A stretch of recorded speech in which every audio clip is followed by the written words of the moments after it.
গুরুত্বপূর্ণ নেতা, not just only for his country but for the reason. তো স্বাভাবিকভাবে ওনার প্রতি এখন ইন্টারেস্ট আগ্রহ আছে কীভাবে বাংলাদেশের সাথে মিলে আগামীর মানে রাজনীতি আপনার রিজনে এবং ইন্টারন্যাশনালি আমরা এগিয়ে নিতে পারি। তো এটা মানে স্বাভাবিক, ওনার সাথে যে যোগাযোগগুলো হচ্ছে ওই আগ্রহ থেকেই হচ্ছে। আচ্ছা, শিবির ভাইয়ের কাছে একটা প্রশ্ন, সেটা হচ্ছে যে 22 তারিখে আমরা শুনেছি যে চেয়ারম্যান সাহেব সিলেটে যাচ্ছেন, এই বিষয়ে একটু যদি জানতে চাই।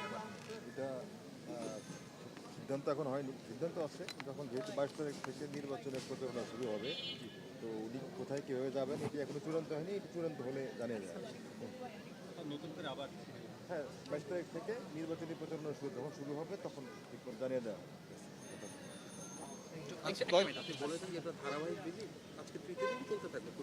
হ্যাঁ, এই যে ধারাবাহিক ভিজিটগুলো মানে কলনগুলা বিভিন্ন অ্যাম্বাসেডাররা, বিভিন্ন হাই কমিশনাররা চেয়ারম্যান সাহেবের সাথে সাক্ষাৎ করতে আসছেন, এগুলো ধারাবাহিক রুটিন মানে প্রসেস অফ এঙ্গেজমেন্ট চলতে থাকবে।